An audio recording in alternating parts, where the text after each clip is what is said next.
Welcome to Students Incorporated. I'm your host, Mr. Jason. Join me weekly as my students and I bring you content that's informative, positive, fun, and uplifting. This podcast is created and produced with the help of students from the International Community School of Bangkok. Welcome back, everybody. They say that facts tell, but stories sell. In a world increasingly saturated with data, algorithms, and AI-generated content, the ability to connect person to person through a narrative is becoming the ultimate superpower. But what exactly makes a story strategic? How do you find a story worth telling when you feel like your day-to-day life is ordinary? And most importantly, in an era of AI and deepfakes, how do we keep our human authenticity front and center? Today we travel to Australia, well, virtually, that is, and we have the privilege to talk with Gabrielle Dolan, a global expert in strategic storytelling and the author of Story Intelligence. She's here to help us move past the common mistakes and show us how to use the 4 types of stories to influence and inspire. I'm your host, Mr. Jason, and I'm joined by my co-host Josiah and Proud. But first, let's hear our quote of the day and get some headline news. Our quote of the day comes from Steve Jobs. The most powerful person in the world is the storyteller. Steve Jobs believed that stories shape how people understand the world. In business, technology, and media, the person who tells the most compelling story often influences what others believe, buy, or support. Today, AI tools can help generate content faster, but the human ability to craft a meaningful narrative is still what captures attention and builds trust. AI can assist with ideas, scripts, and visuals, but the storyteller who understands emotion, audience, and purpose remains the real power behind impactful content. Now on to some headline news. Thank you for a quote of the day. Now here's some headline news from around the world. YouTube launches creator likeness for global storytelling. For our first headline, YouTube has officially rolled out its 2026 Supercharging Creativity suite, allowing creators to generate content using their own authorized digital likeness. This means a storyteller can now film a video in English, and then the AI will automatically generate a version where they appear to be speaking fluently in Thai, Spanish, or French, perfectly matching their original facial expressions and tone of voice. YouTube CEO Neil Mohan stated that this is meant to be a creative accelerator rather than a replacement of human imagination. To protect the audience, the platform is also launching strict likeness detection tools. These tools help creators track if their face or voice is being used without permission, and a new mandatory altered content label will ensure viewers always know when they are watching a digital version of a human storyteller. The second headline is Thai media shift focus to signature storytelling to beat AI bots.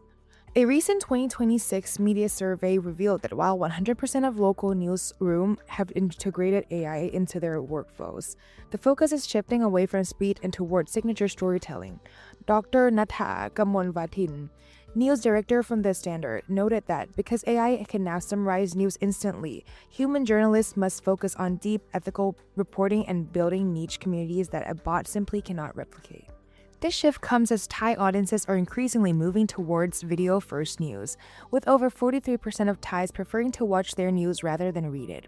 To stay relevant, major Thai networks are investing in verification newsroom to fight deepfakes and ensure that the stories being told are grounded in truth. As the era of mass media ends, the era of personal, community-driven storytelling is taking over in Thailand.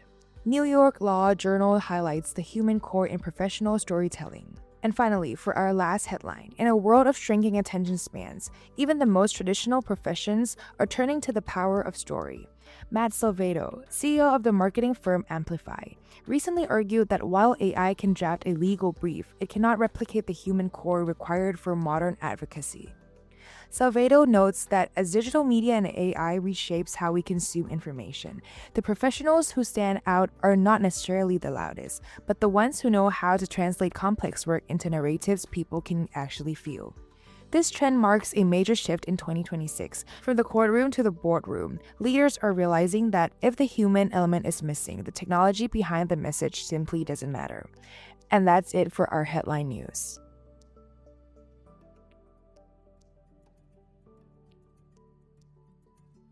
Thank you for the quote and the headline news. It's clear that while the tools are changing, the power of a good story remains the same.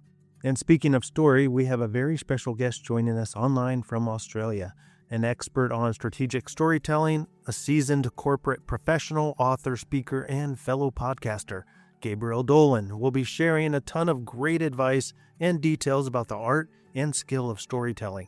I'll hand the mic over to my co-host Josiah and Proud to kick off this interview. Okay, welcome to the show, Ms. Dolan. Could you please introduce yourself and tell us a little bit about what a typical week looks like for you? Oh, good question. And you made me feel old there, Josiah, calling me Miss Dolan. But anyway, so I'm Gabrielle Dolan, and I teach business people how to communicate more effectively through story. So I run workshops. So a typical week for me would be running in-house training workshops. So normally half-day workshops. I try not to do a lot in a week. So one or two would be more than enough. I sometimes do keynote speaking as well. So I do a lot of travel, going to conferences, doing speaking. And when I'm not doing that, I'm doing lots of writing and social media and trying to play golf at least once a week. So with my husband. So that's doing gym, doing a lot of stuff, but that's my typical week. Thank you. We'd love to hear about your journey to becoming an author and a podcaster. What did that journey for you look like? Yeah, it's really interesting. I used to work in corporate Australia. So, and I worked in senior leadership roles and then in change management roles. And this was over 20 years ago. And what I started to notice towards the end of that tenure is that when I started to communicate the reason for change using stories, it seemed to have more of an impact. Like people seem to get the message. And I remember thinking, I think there's something in this storytelling, because then what I started to notice is the really good leaders were sharing stories, the great teachers were sharing stories, the brilliant presenters were sharing stories. And I decided that this is a skill. It's a day-to-day communication skill. It's an influencing skill. It's a leadership skill. And because I had some experience with designing and delivering leadership programs, I actually decided 21 years ago to go out on my own and teach people how to use storytelling. Now, at the time, our children were about 2 and 5. And I sort of thought, if it doesn't work out, I'll just go back and get another job. But it'd be fair to say it worked out, because over the last 21 years, I've published 8 books. And no one finds that more surprising than me, maybe my English teacher, because I actually failed English in my final year of school. So, and then a couple of years ago, one of my clients who had sort of become my friend said we should do a podcast, and we knew it wanted to be all around real and keeping it real, and I remember saying, "Yep, let's do it," and it's got to have "keeping it real" in the title somehow, and that became the title of the podcast, "Keeping It Real with Jack and Ral," and have a lot of fun doing that. So as a marketing class, we understand the importance of stories and how they can influence customers' decision making. So what are some common mistakes people make when they are trying to tell a story?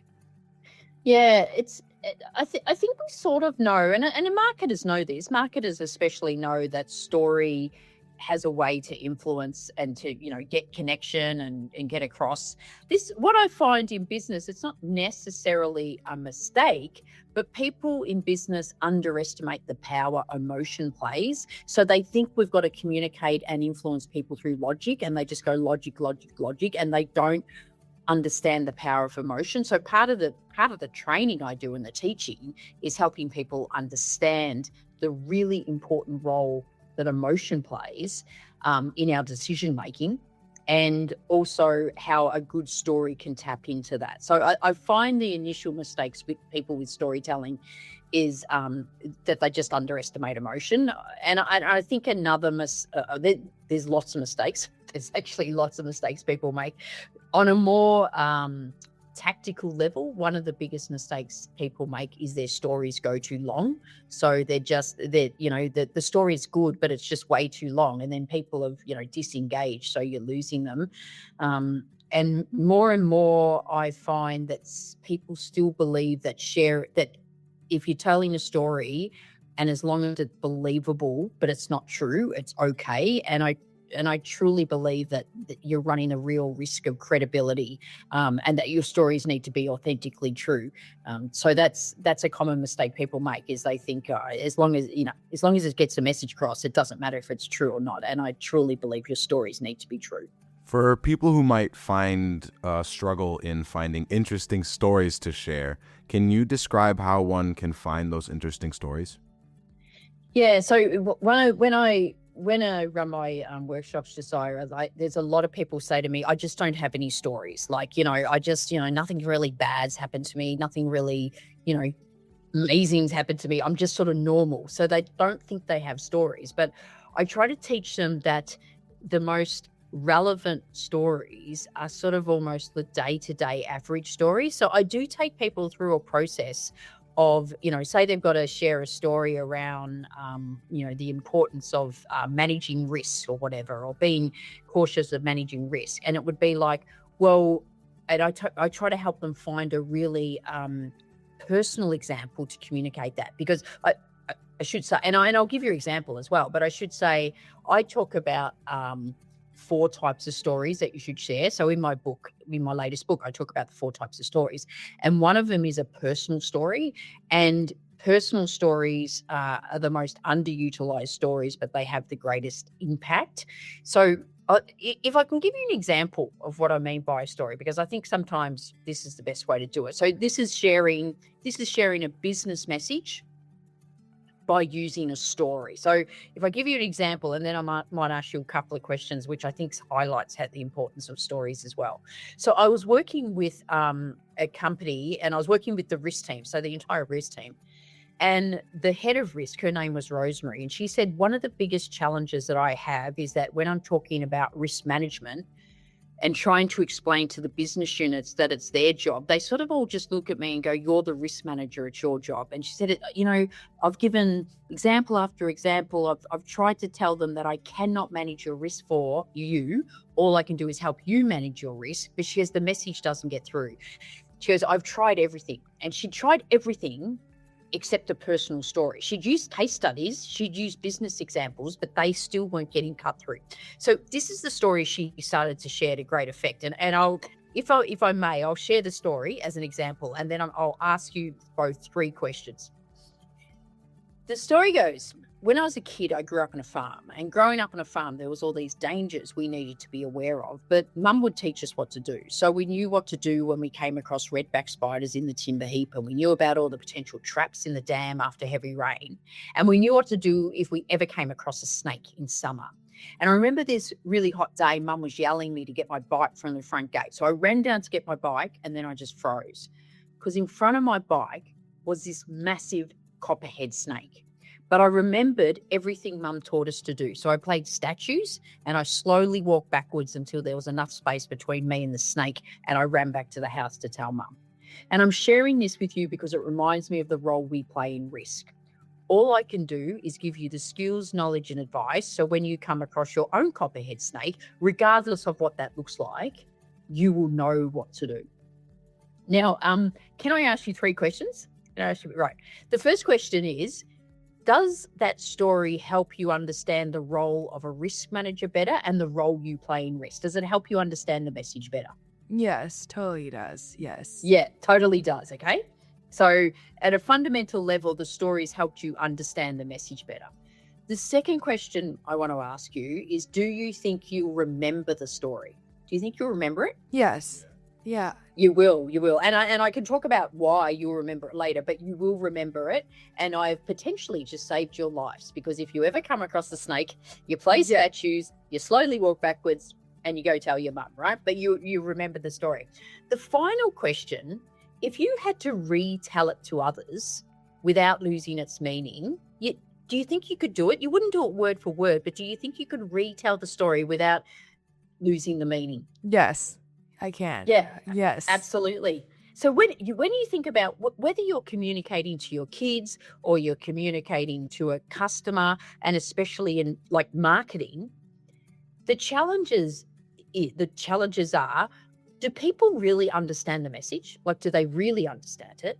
Can they remember it? So when the meeting's over, when the presentation finished, when they're finished watching whatever, can they actually remember it? And if they have to, can they retell it to others without losing its meaning? And that's what stories do. So stories, first of all, help people understand your message, but make the message sticky and therefore repeatable. So from those examples and the question you gave me, I totally understand it much better of how storytelling can help with this. So what are some storytelling best practices that help keep an audience attention? Yeah, so probably going back to one of the biggest mistakes is keep it really short. So my guidance when I'm training up people is keep your stories to about 60 seconds, maybe 90 seconds. But if you're sharing a story and it's going for 2 minutes or longer, people are literally starting to think, get to the point. And if anyone has ever said get to the point to you, they've been thinking it for a lot longer before they've said it. So keeping it really succinct is important. I think there's a couple of other things that is probably worth knowing is how, when people tell a story and they overuse the word story. So they go, let me tell you a story. And the reason I'm telling you this story. So I always say, try to tell a story without using the word story. And because when you start your story, so a really effective way to start your story is with time and place. So for example, when I was a kid, I grew up on a farm is time and place. Or, when in my early 20s, I went on an African safari, it's time and place. And what time and place does, it signals to your audience that you're about to hear a story. And as human beings, we are hardwired to listen to stories. Humans listen to stories. And, when maybe it's in a work-related thing or you're just talking with your friends and that, someone will go, oh, that reminds me of a time when I went on a African safari, for example. Your brain is now going, you're about to hear a story. So people are now listening to you. So in storytelling, we often talk about the hook. The hook doesn't have to be this major drama. It could literally be, in my early 20s, I went on an African safari. That's the hook of the story because your audience is now switched on. You're about to hear a story. And ironically, even though we're hardwired to listen to stories, what's the reaction when someone says, let me tell you a story? It's like, oh, please don't. It's just, because especially in business, it's like, oh, I don't have the time, get to the point. So starting with time and place as opposed to let me tell you a story, keeping it really succinct. And the other thing is when you talk about people in your story, so when you introduce characters, name them. So, for example, if I'm talking about my two daughters, I'll go, my two daughters, Alex and Jess, my husband, Steve. I'm not going my husband, my daughter, my youngest daughter, my oldest daughter.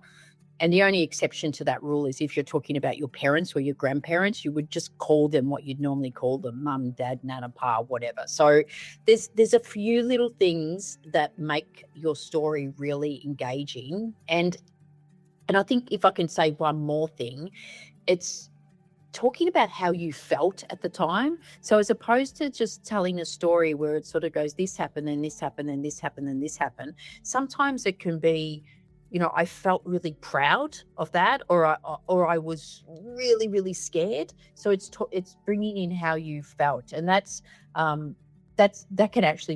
can turn a case study into a story as well. Building off of the storytelling practices, in an era of AI-generated content, what is one thing a machine can never replicate in a human story? It's so the whole premise of my latest book was that a couple of years ago, I had more and more people saying to me, will AI replace storytelling? And I must admit the question actually horrified me because it was like, oh, no, there's no way known AI can replace storytelling.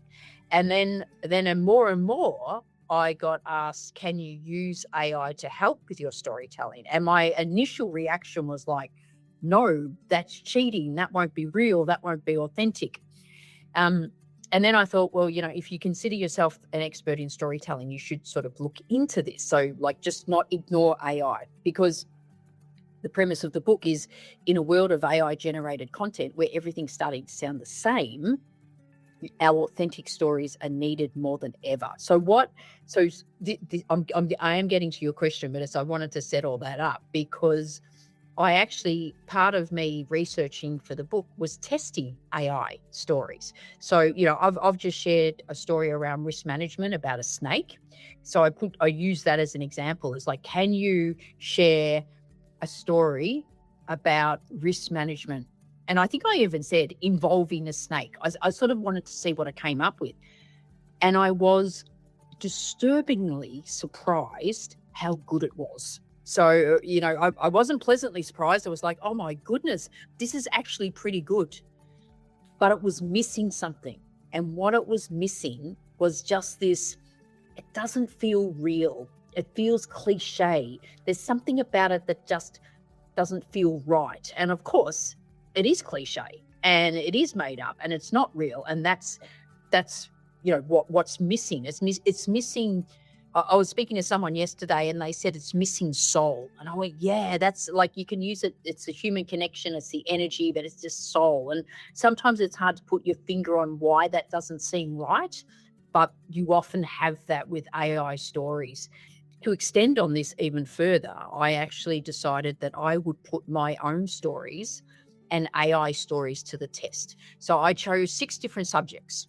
I wrote a story for each one. I got ChatGPT to write a story and Claude to write a story. And I gave them quite distinct prompts about word count and in the first person. I then got people to blind test these stories. So they would literally read the stories and rate them on different categories, like was the story clear? Did it feel right? Was it memorable? Those types of things. The people that I asked to rate had no idea they were AI generated stories or they were my stories. I literally just asked them to rate these 18 stories.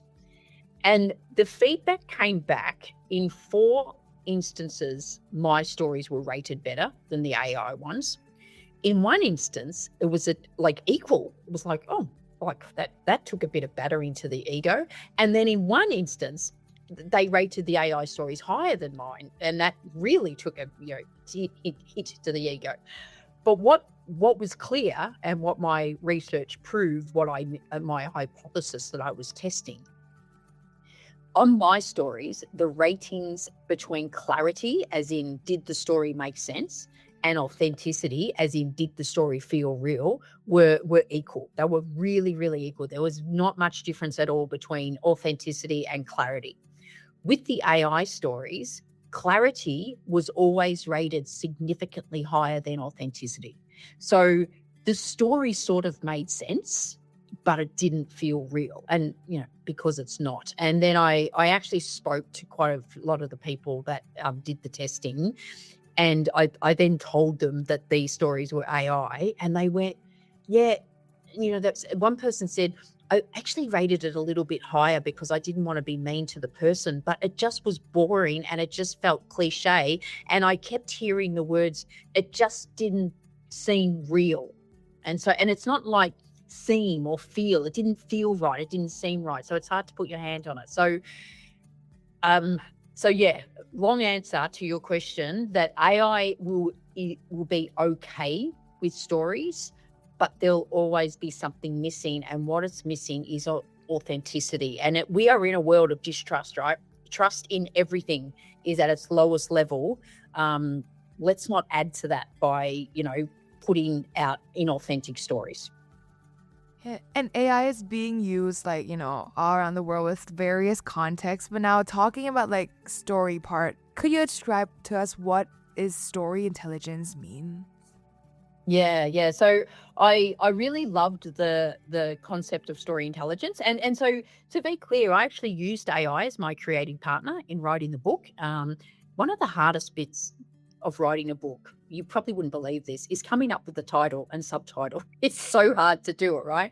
And I got AI to, give me a whole lot of examples. And one of the examples it gave was narrative intelligence. And as soon as I saw narrative intelligence, I went, oh, I actually don't like the word narrative, but if I replace that with story and it was story intelligence, I really like that. And what I liked about it is that it's closely aligned to emotional intelligence, which I think if you got really good at story intelligence, you've got a bit of emotional intelligence well, but there was no definition.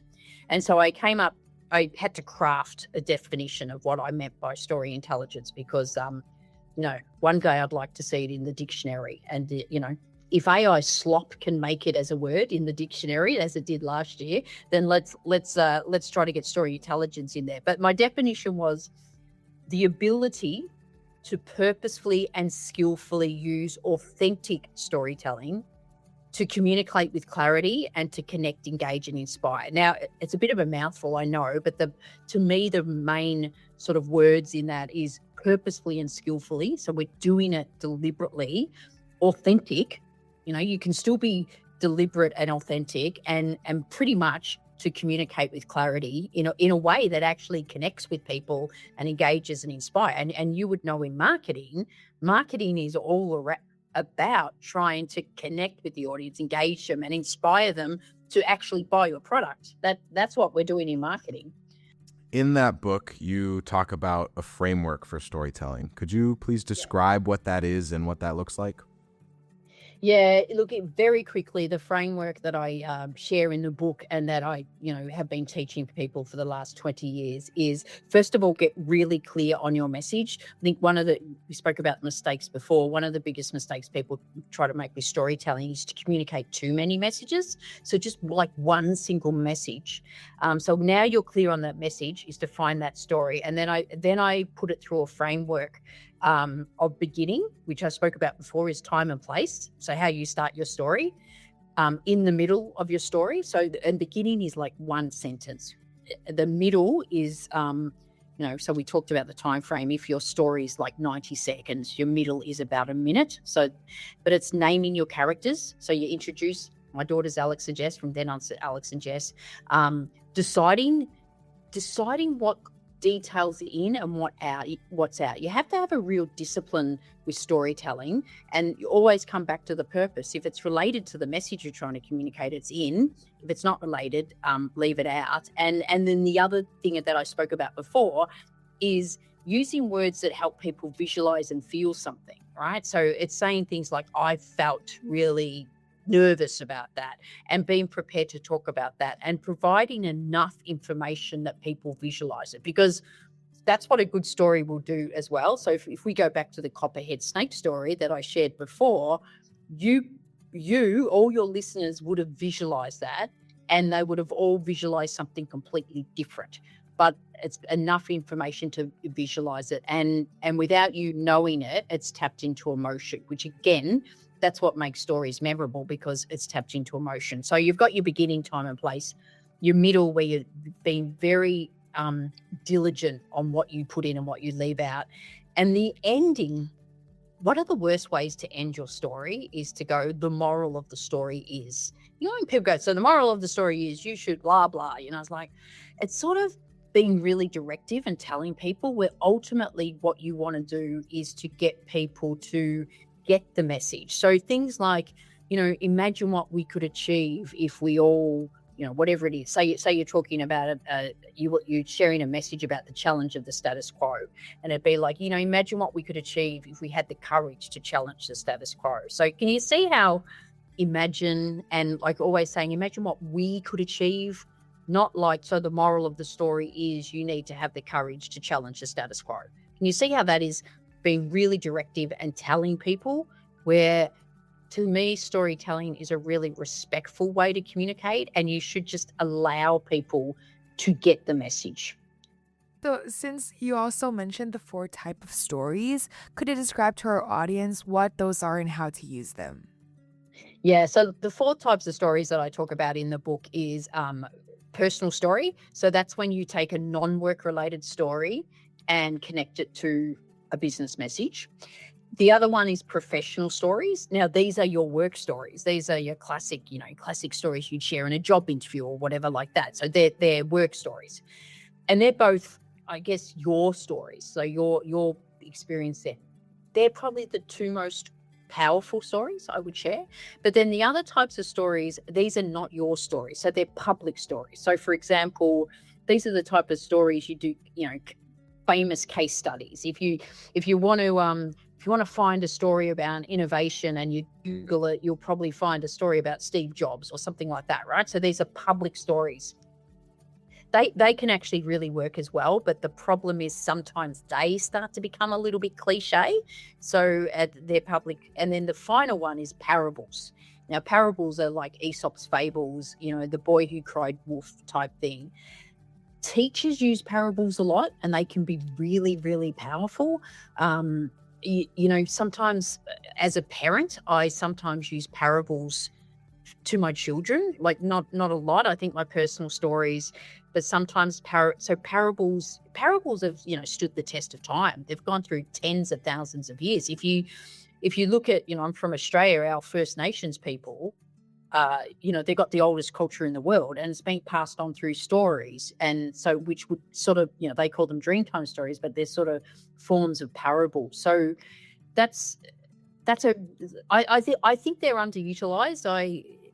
If I can share an example, I was walking along I was going for a walk with my daughter, and we were just walking along a beach, and she's in her early 20s and just starting out in her career, and she was sort of she was a little bit upset and a bit depressed, and she was sort of just going, I just feel like I don't know, I don't have a purpose. Like I'm doing this job, and I sort of like it, but I sort of feel like I don't have this purpose. So she was like looking for this bigger purpose. And I remembered a parable, and I actually said, can I share something with you? And she went, yeah. And I said, there's this parable that talks about a man was walking along a beach. And I think I remembered it because we were walking along a beach, but anyway. And there was these starfish. There were starfish all over the beach, and the sun had come up, and all these starfish were going to die because, the sun. And he's walking along, and he's tossing starfishes back into the ocean. And there was this fisherman, and the fisherman said, what are you doing? There's tens of thousands of starfishes on the beach. You cannot make a difference. And he picked up one starfish and tossed it back and said, I made a difference to that one. And then I said to Alex, all you have to do is every day figure out how you can make a difference. And it could be as simple as going into the office and saying, I'm going out for a coffee. Does anyone want a coffee? It's just finding every day, think, how can I make a difference to one person? And she sort of just went, yeah, that sort of makes sense. Now, sometimes you try to tell your kids something and they'll go, yeah, what do you know, mum? But it's like sometimes through those parables, they sort of go, it opens up their mind and goes, yeah, that makes sense. Going back to the topic of AI and its impact on storytelling, what are some of the best practices when it comes to the use of AI in storytelling? Yeah, so I talk about in the book, use AI as your creative partner. And I think this is important when you're coming up with any form of content, but especially storytelling. So I talk about how you can use AI to find your stories and refine them, so to make them better. So a really easy way to help AI find your stories is treat AI as your storytelling coach. So if you were trying to look for an example on story on innovation, get onto ChatGPT or Claude or whatever you're using and say, act as my storytelling coach. Probably say, I need to share a story around innovation. Act as my storytelling coach and ask me questions to help me find a story. And it will literally ask you all these questions. Like if you and I were sitting down for a coffee and you told me the same thing, the first thing I would do is ask you all these questions. I'm like, well, can you think of a time when you've done this or haven't done this? And you'll think of a story. Then what AI will do is say, just give me, the bare minimum bullet points and I'll turn it into a story. Now, this is when you have to be really careful. So use it to help you find your story. That's okay. Now, what you got to be really careful of is that when it comes back with the story, you don't go, oh, that sounds good, and use it. You have to then go over it. Okay, is it true? So the story that AI comes back could be like, I was really excited that this was going to happen. And you could go, I wasn't excited. I was really scared. Okay, so now you can go, I was really scared. So making it true. And also I suggest say it out loud. And again, this is with any AI content that you're using, say it out loud, because it may sound good, but does it sound like you? And especially when it comes to stories, your stories have to sound like you. So I've sort of got this feeling that because AI is helping us generate content really effectively, We are prioritizing efficiently. We're prioritizing efficiency over effectiveness. So it can help us generate content a lot more faster, but especially with storytelling, if it doesn't sound like you and it's not true, it's not going to be effective. So, and my way is to say it out loud and just change it so you don't lose your voice at all in the process. So, for our final question for the segment, we always like to ask our guests for advice. So, what advice would you give to anyone who would like to become a better storyteller no matter their situation? Well, I could do a really unsubtle plug and say buy my book, because that would help you make a better storytelling. But I think it's just starting to learn the skill. Look, it is a skill. Like, make no mistake, it is a skill. And so some people go, "Oh, I'll just tell a story," and they don't prepare and they haven't practiced and it's not the right story and it just doesn't work. And to me, that's a tragedy, because they go, "Well, I tried storytelling and it didn't work." So I think the first thing, acknowledge it is a skill. You know, there's a lot of people like me out there writing books on storytelling and teaching storytelling, and learn how to do it, and then give it a go. Because I do say, if you're coming from the place of, I truly believe in this message and this story is true, the story doesn't have to then be perfect, because an okay story is better than no story. So I would say, treat it as a skill, learn it, but then go out and give it a go, right? Like, you know, I'm recently took golf lessons, and you can't just stay doing golf lesson after golf. You've got to actually go out and play golf to learn it. So it's just like any other skill. Learn some basics, give it a go, learn some more, keep trying to get better at it. Such great advice from a master storyteller, and I think that's what sets master storytellers apart. As Gabrielle said, it's practice and a learned skill. And like almost all skills, we have to try it and keep trying it in order to get better. Thank you again for joining Students Incorporated, and keeping on this theme of storytelling. Right after our PSA, we will continue part 7 of our 10-part adventure story. So stick around. We'll be right back after this short PSA. 1, 2, 3, 4. In a world where we can see anything on a screen, how do we know what's actually real? As AI-generated video and image storytelling becomes more advanced, the line between captured reality and digital creation is blurring. But as consumers of media, we have the power to stay informed. Before you share that viral clip or image, remember the AAA check. 1. Analyze the details. Look for unnatural blinking, warping backgrounds, or mismatched shadows. 2. Assess the source. Is it coming from a trusted news outlet or an unknown account? 3. Ask for the why. Does this video seem designed to trigger an extreme emotional reaction? We all still crave authenticity, truth, and trust. Let's commit to being mindful media consumers, because while AI can tell a story, only we can uphold the truth. Now let's segue to our story. And we are back. For this segment, we bring you part 7 of our 10-part adventure story titled The Mystery of St. Augustine. But before we jump into part 7, here's a brief recap of part 6.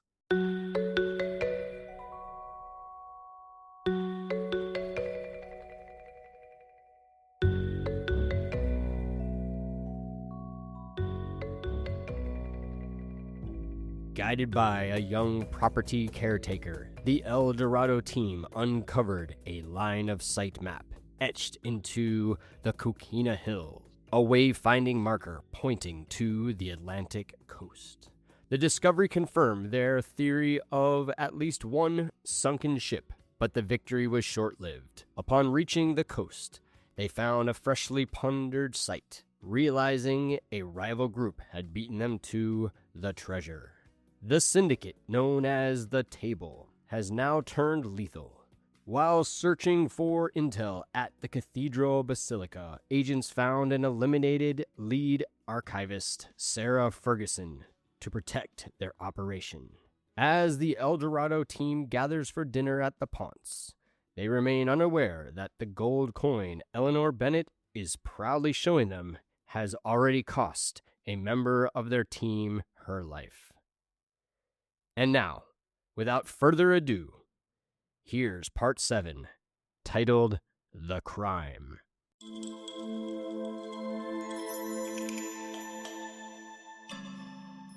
Chief Sullivan was one of the last to arrive on scene.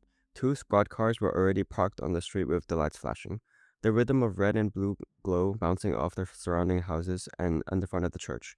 He noticed several onlookers already standing on the sidewalk watching. As he exited his parked car, he was reviewing all the protocols he had initiated when he first got word of the precinct. When the call came in, this type of thing rarely happened in St. Augustine. It's been years since the last one, and the last one was a pretty dry and cut case, which he did not want to revisit that memory. Chief Sullivan knew that they had to do everything by the book. He didn't want any missteps by him, Lieutenant Walsh, or his deputies. Lieutenant, Chief Sullivan said as he walked up to Walsh, who was already on scene waiting just outside the front entrance on the sidewalk. Tell me you secured the scene. Sullivan said quietly as he looked over Walsh's shoulder at the two uniformed deputies standing in the front of the large wooden doors. It's secure, sir, Walsh answered. We've only got one deputy stationed at the side parking lot entrance and one deputy on the side entrance. The only three people besides John here. Walsh gestured over to where John was standing and then said, that have been inside where the responding officers standing behind you. A first responder from Station 1, Fire and Rescue, 3 minutes away, and myself. Chief Sullivan looked up and down on the street again and then said, make sure to get the statements from those guys, timelines, and every detail on the record. Also, the press will no doubt be here soon. We will need to keep the neighborhood onlookers at a distance. Call in a few more deputies and move the perimeter back. Already on it, Walsh replied. I also made a call to the coroner, and I've got my forensic officer en route. Both should be here any minute. Good, Sullivan said. Okay, walk me through the scene. All right, follow me. And with that, Lieutenant Walsh, followed by Chief Sullivan, walked around the side of the church, past the deputy who was standing guard at the side door, then ducked below the yellow police tape and entered the basilica. Now inside the church's main nave area, the sanctuary, Walsh said, I had a deputy and John keep several of the lights on in here for us. He continued. John, the caretaker, said he entered through the door we just came through and the place was dark, no lights on. However, he said he thought it odd that our victim's car was still parked outside, but no one was inside. He allowed her to come in after hours to do some extended research, without the pressure of a tourist possibly entering. Sullivan was walking around the main sanctuary, looking at everything and anything, just to see if anything was broken or out of place. Okay, go on, the chief said. John said he turned on the lights, knowing that our victim would be investigating the old hidden Coquina vault under the altar platform. So he stepped on the platform and saw nothing. Everything seemed like it was black in its rightful place. Then he discovered the victim's SIM card just lying on the floor. When he bent over to pick it up, he didn't notice that the rug was put back sideways. He removed the rug and opened the wooden vault door. Walsh then pointed to the platform where the vault door was propped open and said, that's when he saw the victim lying down on the floor of the vault room, just lying there, not moving. He immediately climbed down the stairs and said he thought she was sleeping. Anyway, he checked for a pulse, but there was none. So that's when he called 911. The first responder was here first, followed by two deputies. By this time, Sullivan was standing over the open vault door, looking down at the woman. He clicked his tongue and then said, what did the first responder say when you interviewed him? Sullivan asked. The first respondent first arrived. I think he was on the scene within 5 minutes of the call. He performed CPR, checked vitals, nothing. Then both deputies arrived a few minutes later. Anyway, that's when he noticed two small burn marks under her left arm and a faint markings around her neck. Needless to say, that's why we're all here now. If I didn't know any better, she does look like she's sleeping, Sullivan said and then asked, who's the victim? Sir, that's Miss Sarah Ferguson, one of the lead archivists at the Historical Society here in town. Jeepers, Sullivan said under his breath and then rubbed his forehead. If I weren't a religious man, there are a few other words I would be saying right now. He paused for a moment. Didn't that place have a break-in recently? Yes, sir, Walsh responded. At that moment, the deputy who was standing by the side door called in to Walsh and Sullivan to inform them that the perimeter had been moved back and the coroner and forensic officer had arrived. And there were two people outside who were desperately trying to get through the police tape, wanting to speak with a detective. Lieutenant Walsh nodded his head at the deputy, allowing the coroner and forensic officer through the door, and then said to the deputy, "I'll go talk with them. I know who it is."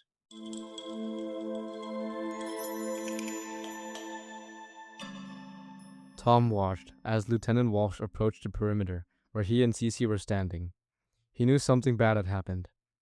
He had an empty feeling in his stomach. He also felt a sense of guilt, knowing that not more than 20 minutes ago, he was sitting at the ponds, laughing and enjoying a great meal with friends and colleagues. Cece was standing next to Tom, visibly mad. "I already know what he's going to say," she said under her breath, and then looked at Tom. Lieutenant Dan Walsh looked at both Tom and then Cece, paused for a moment, and then said, "There's no good way of saying this. I'm really sorry." Sarah found unresponsive inside the church, and all signs point to foul play. That's all I'm at liberty to say right now, since this is an active crime scene. I'm really sorry. Cece didn't know what to feel. Sarah had been her mentor and friend. Cece wanted to ask the lieutenant questions, knowing that he wouldn't be able to answer any of them at that moment. So all she said was, "So what can you tell us?" Well, Walsh replied, "I can tell you we think several things are connected here, and that it may be a case of being in the wrong place at the wrong time. That's all I got for you right now. We're looking at all scenarios. We'll be taking statements from John and a few others who were first on the scene. We'll also be checking the surrounding cameras." "What about her cell phone?" Tom fired back. "John called us and said he had found her SIM card, and that's when I told him to call 911. "Yeah, we already know that. And we think we have a timeline, but we don't have a cell phone. I can't say anymore. I'm really sorry," Walsh added. Cece turned and walked away, visibly angry, sad, and in shock. "Thanks, Dan," Tom said. Sarah was like an aunt to Cece. Tom paused for a moment and then added, "We know you guys are on this.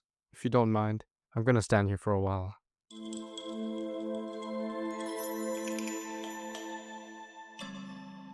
Chair 6 slowed the car down to crawl and then said, "Throw it out over there into the canal." She watched Chair 5 reach into his pocket and pull out the cell phone he had taken from the lady at the church.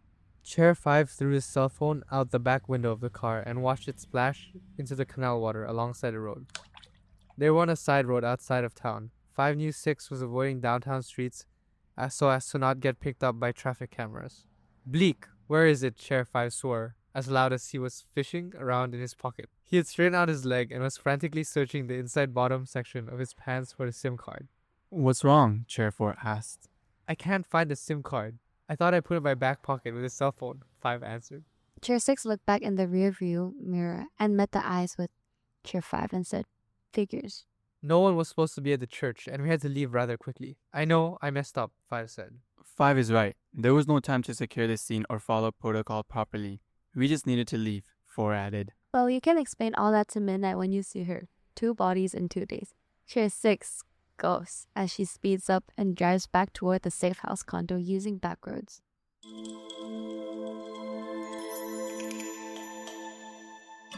Meanwhile, back at the Ponce, the remaining guests, minus Tom and Cece, were on to dessert. Hawthorne had been reliving some of his previous experiences at the request of Eleanor. James had been trying to keep his story short through the process, not wanting to bore the others at the table. As observed, some were taking their last bites of dessert, he said. "It seems I've been the only one talking for the last 20 minutes. Folding and placing her cloth napkin on the table, Eleanor then replied, "It's all so fascinating, James. It seems I've lived quite a dual life in comparison." I know it sounds exciting and adventurous, but my days of stumbling into these situations are over." Hawthorne looked over at Anne, who was smiling and shaking her head in agreement. Well, Professor, I hope you feel this last adventure of yours here in St. Augustine has been, how should I say, what you had expected? Eleanor responded. Hawthorne nodded in agreement and then asked, since Iroh's team found the captain's lost strongbox and its contents, which I assume was the excavated area we found earlier today, do you have plans to search for the sunken ship? I'm glad you asked, Professor, Eleanor replied. I was going to ask Tom and your team to help with that. I'd like to offer some credit back to the Historical Society for the discovery, of course. I don't want Iro to have all the fun. I think this discovery would be great for the town of St. Augustine, and not some stuffy European agency.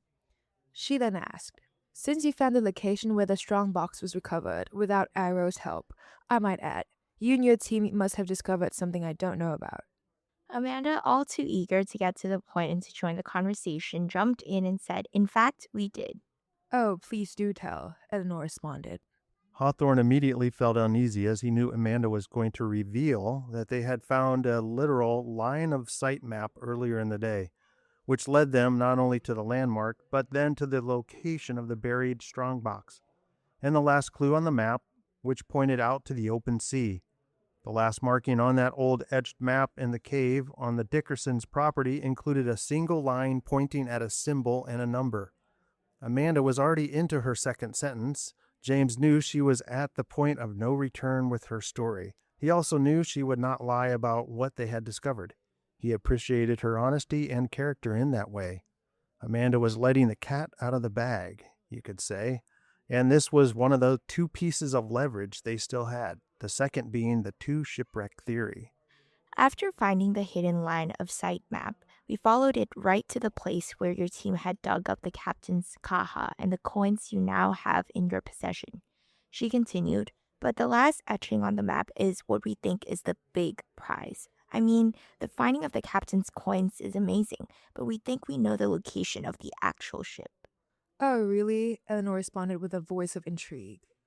James interrupted and then said, I don't want to play games or sound ungrateful, but we are a little uneasy about revealing so much detail about our research without Tom here. Professor, you have nothing to worry about. I'm a big supporter of the work at the Historical Society, if you know what I mean. I'm planning on making another large contribution to their work at the end of the year. I guess what I'm getting at is what guarantees can you provide us if we tell you where we think the ship sank?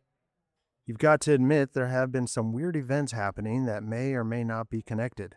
First, the break-in at the Historical Society, and then a famous chef goes missing the night you have dinner at the restaurant in Jacksonville. Or maybe it's just a coincidence. But it's been my experience a coincidence is merely a meaningful connection that hasn't yet introduced itself.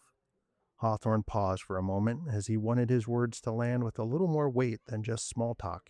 He then added, after all, the coincidences I've been privy to in my career have always turned out to be a mask to a pattern we just haven't discovered yet. There was a moment of silence at the table. Amanda felt the weight of the conversation. She wanted to ease the obvious tension in the air and had hoped that Anne or Olivia would say something to maybe redirect the topic. However, both were silent. Amanda then said, Eleanor, there will be a preliminary search meet tomorrow morning, and Tom will be part of it. Maybe you could join him? Oh, that's so kind of you, sweetie, but I don't do boats, which is funny since my home, the UK, is an island. She then said, as a gesture of good faith and to prove my intentions are not nefarious. Eleanor paused a moment and then placed a large portfolio briefcase on the table, which had been cleared by the waitstaff. She then proceeded to unzip the side of the case and open it, and then turn it to show Amanda and the professor the contents. This looks to be no, it can't be. Is this what I think it is? Amanda asked. My grandfather was a very sentimental man. He also wasted years of his life and spent large portion of our family's wealth chasing the story and legends that have brought us together in this time and place tonight. He bought these late 17th century parchment documents from a collector in Madrid years ago. They are authentic, and I believe they belong here in St. Augustine, not in a dusty old attic back on my family's estate in England. Eleanor then asked, Amanda, I think you recognize that shape in the document. Amanda, sitting up straighter in her chair and leaning over the table to see the documents better, replied, Yes, these look like the architectural and engineering plans for the Castillo de San Marcos fort. The outer star shape is very evident. You can't miss it. Hawthorne's interest peaked again as he looked more closely at the old parchment diagrams that had been pressed flat and presented within the plastic sleeves of the large briefcase, now open on the table. I would say this is a gesture of good faith, Eleanor, Hawthorne said while eyeing the documents up and down and side to side. These are significant and look to be real. I'm sure the city and the Historical Society would love to keep these in their records. They are authentic, and I have no use for them. They belong here, Eleanor replied. Okay, the image on the line of sight map was a small letter M followed by the number 1. Since all the other symbols and lines on the map are literal, we assume this simply can be translated as meaning less 1, Hawthorne said. Less 1? What do you mean? Eleanor asked. Professor, do you mind if I explain what this means? Amanda then asked. Not at all. Be my guest, Hawthorne answered. You see, the letter M actually represents the word meno in Italian, which can be translated as less. Amanda, visibly excited, continues. You see, I was wondering the same thing you were. What does the M mean? I don't get it. Then it occurred to me. What occurred to you? Eleanor pressed as she leaned forward. This took me the better part of the afternoon to figure out. But then I discovered that the British, as part of their Navy officer training in the 15th and 16th centuries, utilized the expertise of Italian mathematicians. These mathematicians were known to be experts in the field of ocean navigation. The letter M can be translated as less, and when combined with the number 1, we can translate this quite literally as less than 1. Since we are within the context of ocean navigation and measurement, we believe these last two etchings simply mean less than 1 nautical mile from the shoreline.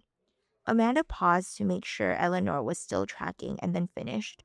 We know that Drake's ships were smaller and faster than the larger English galleons, and they needed at least 20 to 30 feet of water depth to maneuver and operate. I understand exactly where you're going with this, Eleanor then said. Let me finish your thought, if I may. By all means, please do, Amanda replied. So, what I understand then is that the location of the sunken ship, the one that carried the captain's strongbox we found, sank within 1 nautical mile off the shoreline and had to be at least within 20 to 30 feet of water, as I assume it did not want to venture out too far from the coastline in such a storm, Eleanor said. Your assessment is correct, Eleanor. If our theory is correct, the ship lies somewhere in the sand and silt directly east of the buried Kaha's location, and in about 20 to 30 feet of water. With this information, we can assume the search area to be manageable, Amanda replied. All right, so what's next? Eleanor asked. The search starts tomorrow, Hawthorne replied, and I believe, if discovered, St. Augustine will become a bit more crowded with tourists, and dare I say the British government. You're probably correct, Professor, Eleanor replied. However, the discovery will be credited to the likes of you and your team, and dare I say, my good friends at the Historical Society. Please make sure that Amanda Chase is at the top of that list, Hawthorne replied. Much of the credit and determination for us being here is because of her. Oh, please, you two. I'm not in this for notoriety, Amanda responded. Drake's campaign through the Caribbean and here in Florida has always been a fascination of mine. And if we actually find the lost ship, that's just something that sticks with you for a lifetime. Something you can be proud of.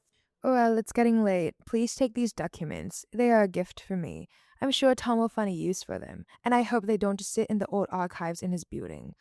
Keep me informed about your boating adventure tomorrow. I'm keen to know if what you have told me tonight is true about the location of the lost ship. Eleanor stood up from the table, paused for a moment, smiled, and then said, Maybe it holds other treasures we are about to discover. And with that, she dismissed herself from the table, walked toward the front of the restaurants, and left.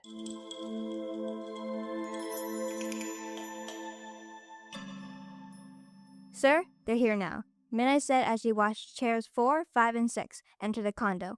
Do you want to stay online for this? Yes. Chair 1's voice could be heard coming from the laptop. This is a good thing. I want to hear this update straight from them. Please proceed. Midnight watched as 4, 5, and 6 found different chairs to sit on in the living room of the condo. She noticed that they were quiet and seemed not to be themselves. You heard him. Give us an update on your visit to the church tonight while he's online. The room was quiet as 4, 5, and 6 just looked back and forth at each other.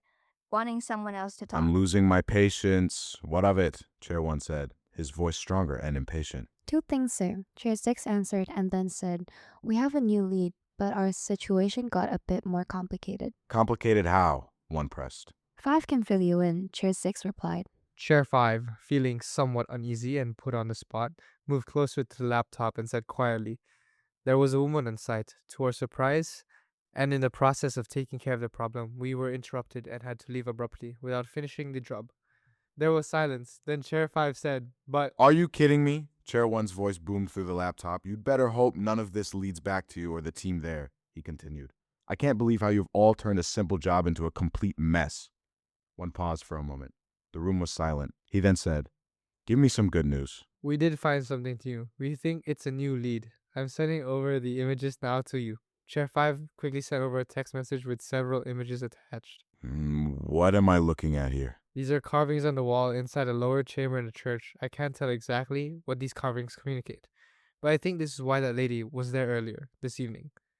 She was taking pictures of these, 5 responded. You've piqued my interest, 1 replied and paused for what seemed like forever. The room was silent. No one spoke for what seemed like a minute. Then, I believe this carving shows 2 ship masts and they are broken. 1 paused again and then said, all right, I know what this means. Priests used to scribe important events on walls in their churches when they did not have access to proper archival techniques. I suppose this was the case here. The Latin could be translated something like 2 burdens broken. Midnight, what do you make of this? Midnight leaned forward and then said, sir, I think this refers to the idea that 2 ships were broken, or maybe sank. The broken mast and those words. She paused. This could explain why the captain's strongbox we discovered had an extra gold coin than we expected. Good work, too. I think you are correct. Let's move forward with this assumption. Iro is still working directly with Eleanor. However, there's no indication that either of them knows about a possible second ship.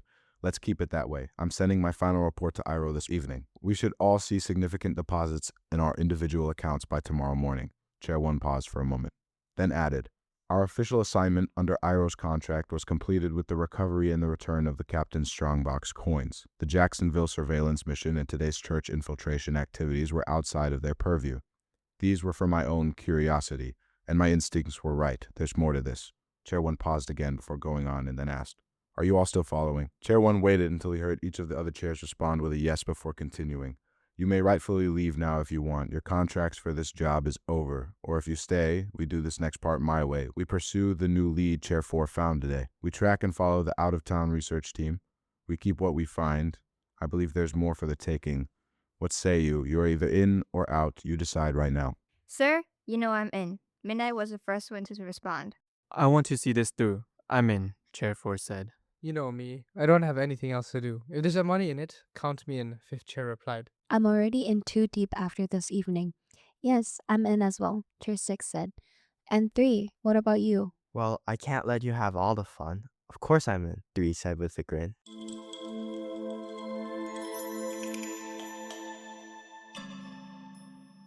Meanwhile, back at the police station, Lieutenant Walsh knew he would be working the better part of the night. Walsh knew this case was important and rare. He was sitting at his desk, holding a thumb drive that one of his deputies had retrieved from the crime scene, or behind the crime scene. A business with outside front cameras had captured 2 individuals entering the back of the church. One was wearing a hat. The other had his hood up.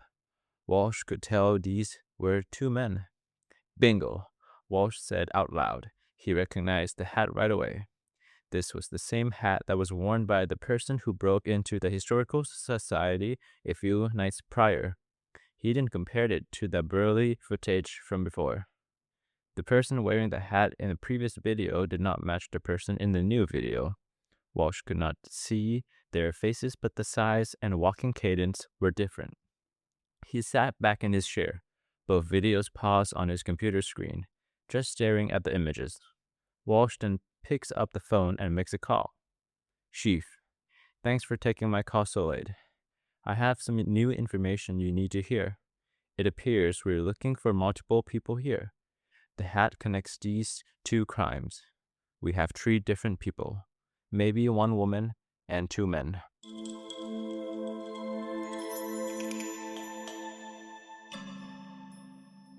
The El Dorado team walked out of the restaurant a few minutes after Eleanor left.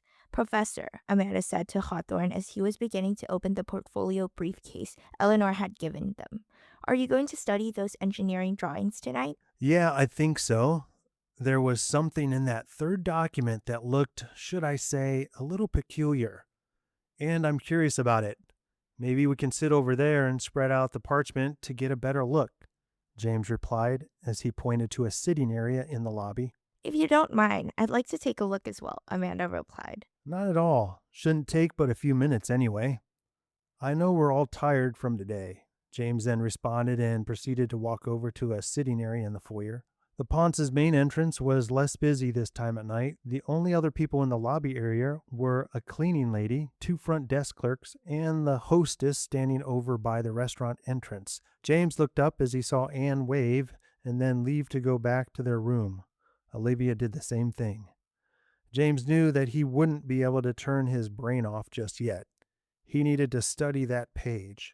He opened the portfolio briefcase, flipped to the third large parchment schematic drawing, and stared at it. Then he said, Amanda, what do you see? Is this a trick question? Amanda replied and then said, Obviously, you see something I don't see. Look at the date on the bottom of the pages and then look at the third page, the page that represents the foundation of the fort. Hawthorne then said, What do you notice? Amanda tapped the table with her finger, thinking, then said, The date. This was built over 100 years after Drake burnt down the original Spanish wooden fort. And she paused a moment, grabbed her phone, tapped a few times, and then pulled up an image of Baptista Bozio's map of Sir Francis Drake's raid on St. Augustine. She studied the image and then the old engineering schematic, then looked up at James and said, This image was published in 1589 and shows the location of the old wooden fort just inside the inlet. But the schematic is off. Oh, wait. Amanda paused and looked up at James. The fort was constructed over the water. This doesn't really make sense. Yes, James said. The Castilla de San Marcos fort was constructed over the old pier that connected to the wooden fort before Drake burned it to the ground. And if you look at this section of the foundation of the fort, James pointed to an old parchment schematic. The distribution of the pylons and the gravel layer was put directly over the water. The Spanish filled in part of the inlet in this area and then built the old stone fort on top of it. Are you thinking what I'm thinking right now? Amanda then asked James. Probably, James then said with a smile. Go ahead. Just what if? What if the ghost ship never left the inlet? I mean, what if it never left the pier it was docked at? Amanda looked up at James, who was shaking his head in agreement. Drake's men had to have loaded up their plunder onto the ships from somewhere, and this place was better than any other place. Amanda then said, and if the second ship loaded was the ghost ship, it was too heavy to make it out of the harbor as the storm hit. It sank right here. Amanda points to the old fort schematic drawing. Yep, these are my thoughts exactly, Hawthorne replied. I think the first ship that carried the 14 bronze cannons Drake's men took from the old wooden fort docked right here. Remember, the 14 cannons were heavy, and I assume they were loaded on a separate ship and not combined with the other plunder that was taken. And we know the cannons made it back to England. However, the lost hoard of the Spanish gold coins and the other contents of great value did not. Those were on the second ship, the ghost ship. James paused for a moment, looked down at the briefcase spread open on the coffee table, and then continued. I think the second ship loaded was the ghost ship, and it sank right here and took its crew with it. Remember, the Spanish soldiers had deserted the wooden fort garrison as Drake's ships approached? This is the reason why there are no eyewitness accounts. Then, over 100 years later, the Spanish designed this impenetrable star-shaped stone fort, backfilled this part of the inlet, and put the fort right over top, not knowing anything about the sunken boat underneath it, stuck in the mud and the silt. Amanda then says, and it's there right now, waiting for us to find it. Hawthorne's phone rang just as Amanda was speaking. He looked down at the caller ID and saw that it was Tom. Oh, good, Tom's calling. I can't wait to tell him the good news. James tapped the accept call button and then said, Tom, wait until you hear what we found. There's a long pause of silence and then, what? How? I can't believe this.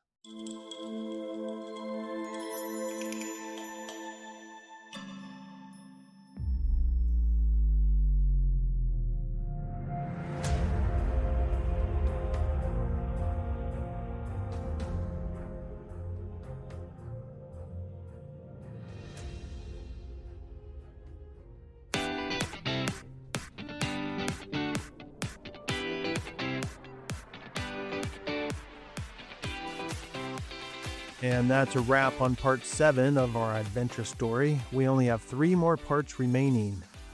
Also, a huge thank you to Gabrielle Dolan for showing us that storytelling isn't just an art, it's a high-level skill we can all master.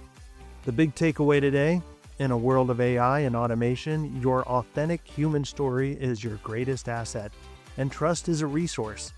If you want to learn more about Gabrielle's story intelligence framework, check out her book titled Story Intelligence, The Craft of Authentic Storytelling Made Smarter with AI.